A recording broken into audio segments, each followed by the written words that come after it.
వచ్చేసారా? పాట మొదలెడదామా?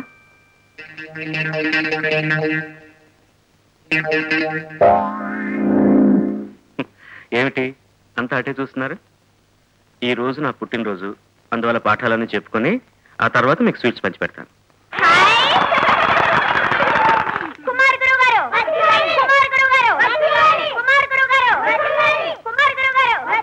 Thanks, many thanks. Thanks. కూర్చోండి కూర్చోండి కూర్చోండి.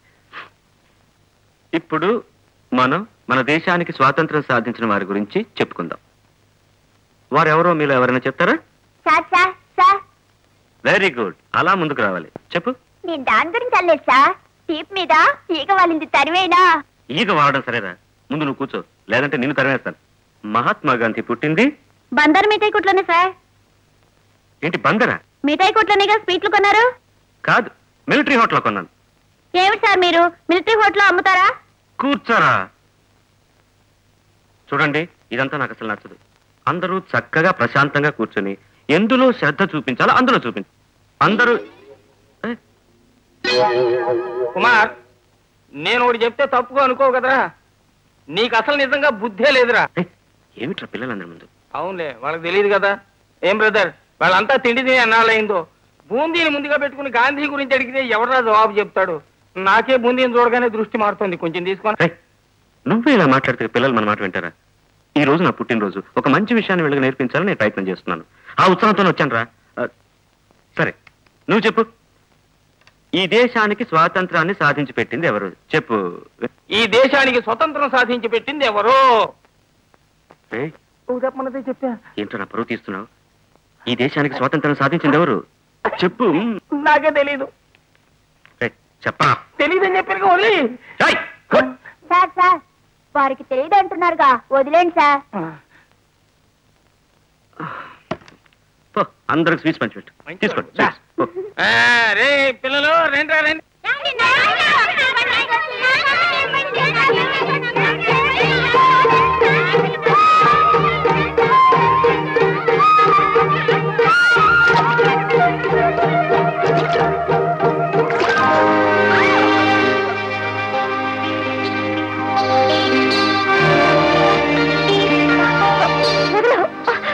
ఎవరు? చూస్తే తెలియలా పిల్లనని? కళ్ళు మూసుకున్నా తెలుసు ఆడపిల్లని. ఏం బ్రదర్, ఎందుకా నన్ను ఈ మిఠాయి అని చెప్పి నువ్వు ఆ మిఠాయి తింటున్నావా? కాదురా, చేపను పట్టుకుంటే నేను దాన్ని పట్టుకున్నా. ఏం బ్రదర్, ఈ చేపల విషయం ఎలా గట్టిగా కౌగిలించుకుని మేము అడగలేమా? కౌగి రే, ఏంట్రా ఇది? నువ్వే ఎంక్వైరీ చేయ కావాల్సి నాకేంటి? అడుగు అడుగు అడుగు, గట్టిగా కడుగు. ఏమ్మా, నువ్వు ఏరియా కొత్త, చూస్తే కొత్తలో ఉన్నావు. నేను చెప్తాను సార్. వసంతక్క వాళ్ళ తాత ఏరియాకి వచ్చి 1 వారం అయింది. 1 వారమే అయిందా? అంతలోనే ఇంత దగ్గర ఎరా ఇలా. స్వతంత్రం సాధించి తెచ్చింది ఎవరని అడిగితే అది తెలియలే, కానీ ఏ పిల్ల ఏ ఏరియాకి ఎప్పుడెప్పుడు వచ్చిందని అడిగితే కరెక్ట్ గా చెప్తావు. నువ్వేరా బాగుపరుడివి, దేశం బాగుపడ్డట్టే. చాలా ఖర్చు అయి ఉంటుంది. అయితే ఏంటి, పేదవాళ్ళ కోసమేగా. వెళ్ళరానా?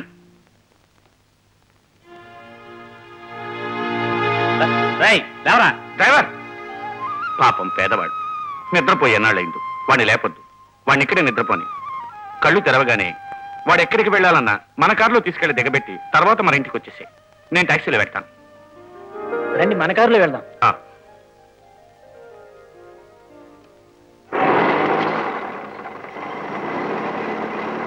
వారిది ఎంత ఉదార హృదయం, ఎంత మంచితనం ఉందండి రాజశేఖర్ గారికి. ఈ రాజశేఖరం వంటి మంచి వ్యక్తులు ఇంకా ఉన్నారు గనుకనే ఈ దేశంలో ఇంకా వర్షాలు పడుతున్నాయి.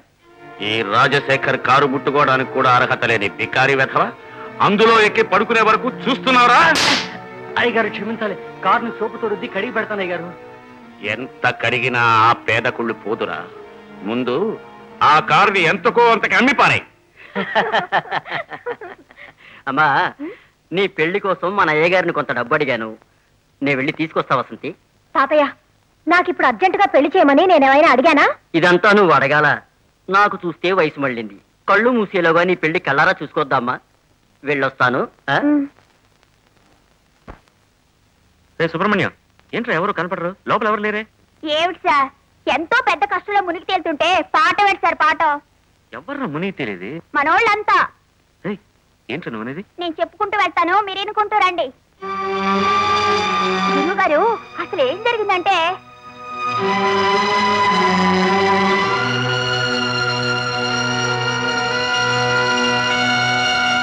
వసంతి, సుబ్రహ్మణ్యం అంతా చెప్పాడు. మీ తాతయ్య మీద ఎలా హత్యనేరం మోపడింది? రాజశేఖర్ అనే ఓ డబ్బున్న ఆయన దగ్గర తాతయ్య పనిచేస్తున్నాడు. ఆయన పొళ్ళొంచి కష్టించే తాతయ్య మీద హత్యానేరం మోపి జైల్లో వేయించాడు. ఈ భాగ్యవంతులింటే ఎప్పుడు? వసంతి, డబ్బు గల వాళ్ళందరూ చెడ్డవాళ్ళు కారు. ఎవరు ఎటువంటి వారైనా నా తాత మంచివాడు. ఖచ్చితంగా ఆయన ఈ హత్య చేసే ఉండడండి. ఓకే, నువ్వు మరోలా అనుకోకుంటే మీ తాతను కాపాడేందుకు నేనే ఒక వకీల్ని ఏర్పాటు చేస్తాను. Sir sir. ఏం సార్? ఈవిడ పేరు వసంతి. పక్కనే ఉన్న గుడిసెలోనే ఉంటున్నారు. పేదవాళ్ళు. వీళ్ళ తాతయ్య తను చేయని నేరానికై ఖైదు చేయబడి జైల్లోనే ఉన్నారు. మీరు వారి తరఫున కేసు తీసుకుని వారి కోసం వాదించాలి. ఇక్కడికి చోటు మారి వచ్చావని అనుకుంటున్నా. ఫీజు ఇచ్చుకోలేని లేని వాళ్ల కేసులు నేను ముట్టుకోను. నా చేతికి కట్టుకున్న ఈ రిస్టు వాచి వెల ఎంతో తెలుసా నీకు? అదెందుకు? ఇప్పుడు మీ వెలంత? నువ్వు భరించలేనంత వెలరా నాది. మర్యాదగా మరో వకీలు చూసుకో. మీరు అసలు ఈ కేసు తీసుకుని కోర్టులో వాదిస్తారా, వాదించరా? You can go. నాన్న, ఎందుకు అరుస్తావు? పేరు మీ నాన్నగారా? హృదయమే లేని పేరాశపరుడైన ఈ వకీలే నా తండ్రి. Bloody nonsense. Get out. With pleasure sir. ఈ కేసు నేనే కండక్ట్ చేస్తాను. రే, నువ్వు వకీలు వృత్తి చేయనని ఎప్పుడూ చెప్పావు కదరా? చెప్పాను. కానీ మీ వల్ల న్యాయానికి బలైన పేదవాళ్లకు చట్ట ప్రకారం న్యాయం జరగాలి కదా. అందుకని నేనే ఈ కేసులో హాజరు కాబోతున్నా. వసంతి, పద. వస్తామా? ఏమండి, మీకు అసలు ఏమీ తెలియదండి. కుమార్ ఒక కేసు తీసుకొచ్చాడే, అది తీసుకోకుండా వాడితో మీరు పోటీ పడుతున్నారే. ఈనాటి వరకు వకీలు వృత్తినే చెయ్యను అని చెప్పిన వాణ్ణి ఎటువంటి కేసులో ఇరికించానో చూసావా? జరిగిందేమిటో తెలిస్తే కొంచెం హెల్ప్ఫుల్ గా ఉంది. నా మనవరాలి పెళ్లి కోసం మా యజమాని గారిని కొంచెం డబ్బు అడిగాను. రాత్రి 8 గంటలకి బంగ్లాకు రమ్మన్నారు. నేను ఆ రోజు వెళ్ళడానికి లేట్ అయింది. నేను వెళ్ళేటప్పటికి మణి, నువ్వేం చెప్పినా సరే నీతో కలిసి బిజినెస్ చేయడానికి నేను సిద్ధంగా లేను. నువ్వు మర్యాదగా నాకు రావాల్సిన వాటా పంచి ఇచ్చేయి. వేళాకోళంగా ఉందా? వేళాకోళం కాదు, నిజమే చెప్తున్నాను. ఇవ్వలేదంటే మనం చేసే బిజినెస్ గురించి పోలీసులకు చెప్పి నిన్ను బయట పెట్టడం తప్ప నాకు మరో దారే లేదు. ముందు నా సంగతి ఏం చెప్తావు? నీకు మంచే చెయ్యబోతున్నా.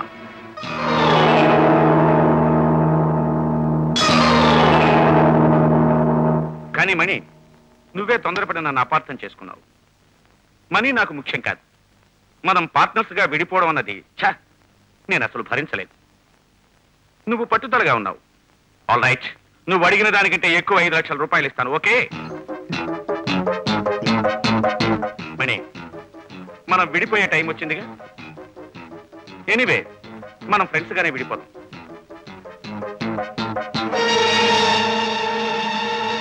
ఏమిటి మణి? ఏం లేదు, ఏదో సూది గుద్దుకున్నట్టయింది. నేను వెళ్ళి డబ్బు తీసుకొస్తాను.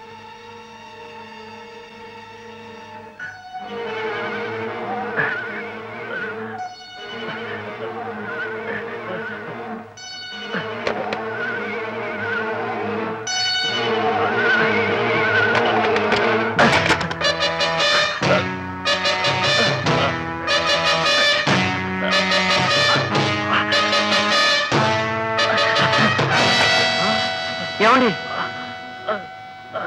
ఏమైందండి మీకు? మీ యజమాని నన్ను చంపేశాడు. అయ్యగారు, ఏమిటండి ఇది? ఎప్పుడొచ్చావు? నేను ఎప్పుడు వచ్చానయ్యా. బయట ఎవరైనా ఉన్నారేమో చూడు. వెళ్ళు, పో.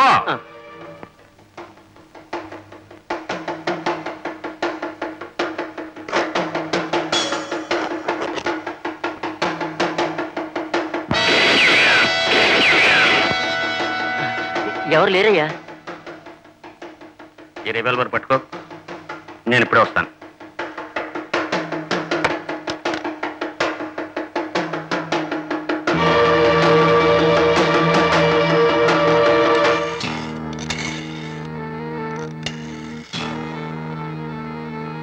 Hello, police control. చేతిలో తుపాకీ పట్టుకున్నందువల్ల వీడే నా పార్ట్నర్ చంపాడని చెప్పి నన్ను పోలీసులకు అప్పగించాడు సార్ మా యజమాని. ఇది జరిగింది. వాడు పాయసం ఏదైనా పాలలో వేసి వాడు పార్ట్నర్కి ఇచ్చాడా? లేదే.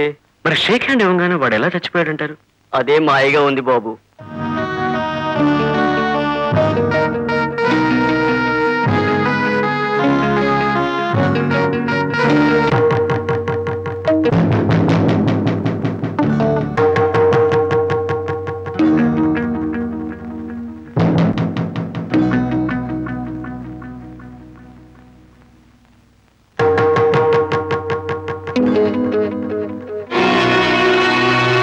సాక్ష్యాధారాలను బట్టి చూస్తే రామలింగమే హత్య చేశాడని వివరంగా రుజువైనది.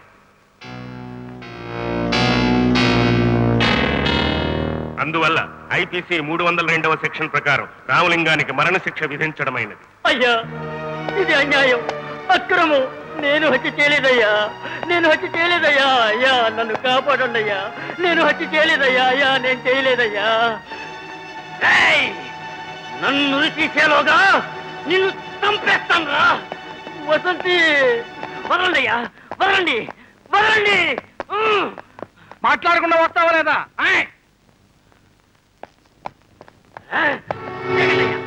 తిరగండి, తిరగండి.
తొందరపడి వాడిని షూట్ చేయకండి ప్లీజ్.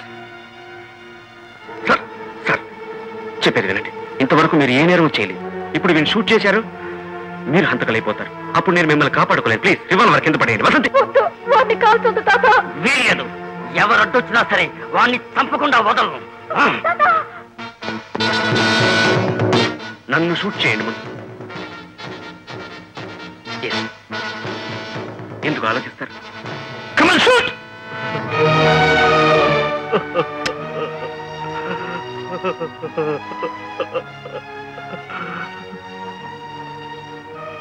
నాకు తెలుసు మీరు షూట్ చేయలేరు. ఎందుకంటే ఒక హత్య చేసే స్థాయికి మీరు దిగజారలేరు.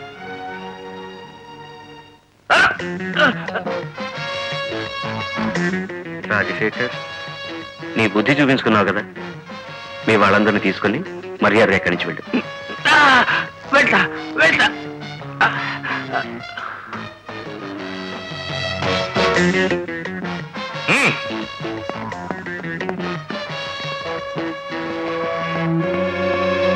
Sir take it. తీసుకోండి. తిన్నగా పోలీస్ స్టేషన్కి వెళ్ళి ఈ రివాల్వర్తో సరెండర్ కండి. నేను మీతో వస్తాను. పైకోర్టుకు అప్పీల్ చేసి మిమ్మల్ని కాపాడుకోవడం నా బాధ్యత. కమన్. ఆ కుమార్ని కొంచెం చూసుకోండి.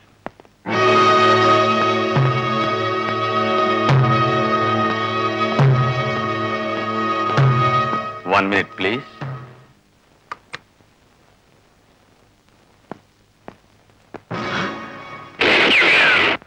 ఆ ఒక్క క్షణమే నా జీవితంలో ఒక కొత్త మలుపు తీసుకొచ్చిన ముఖ్యమైన క్షణం.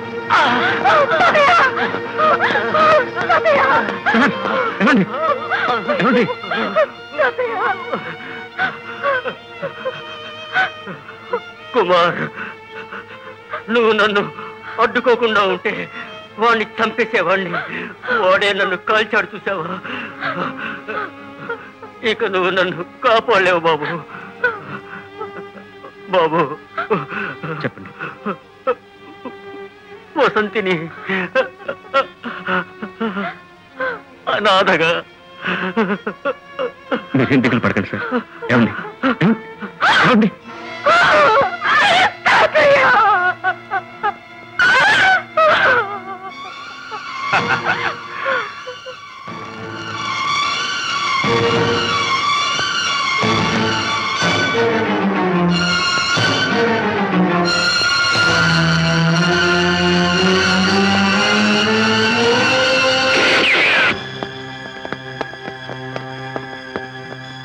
రండి ఇన్స్పెక్టర్, మీకే ఫోన్ చేయాలనుకుంటున్నా.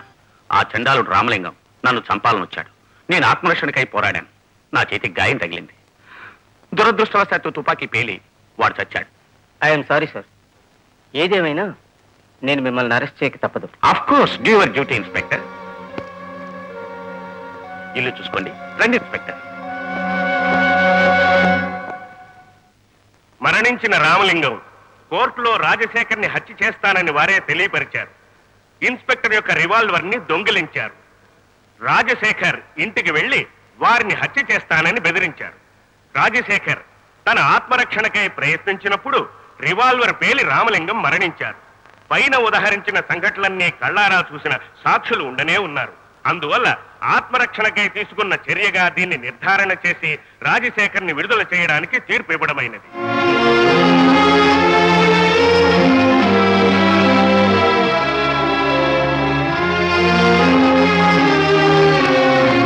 మిస్టర్ కుమార్, నువ్వు చదివిన చదువు కోర్టు వరకే వెళ్తుంది.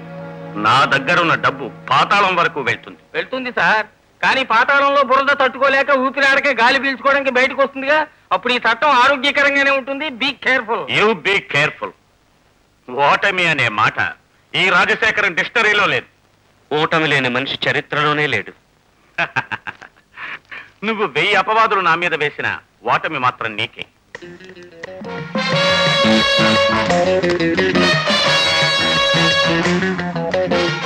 ఓటమి కేసులో కలిగిన జీవితంలో ఓటమిని పొందు. ఇప్పుడు చెప్తున్నా విను. ఇంకా సరిగ్గా 3 మాసాలు, దాట్స్ 90 days. నిన్ను హంతకుడిగా నిరూపించి నీ మెళ్ళో ఉరితాడు వేయించలేదు. 3 ముళ్ళ తాడుతో నేనే ఉరేసుకుంటాను. 3 మాసాల తర్వాత 3 మూర్ల తాడు నేనే పంపిస్తాను. ఓకే?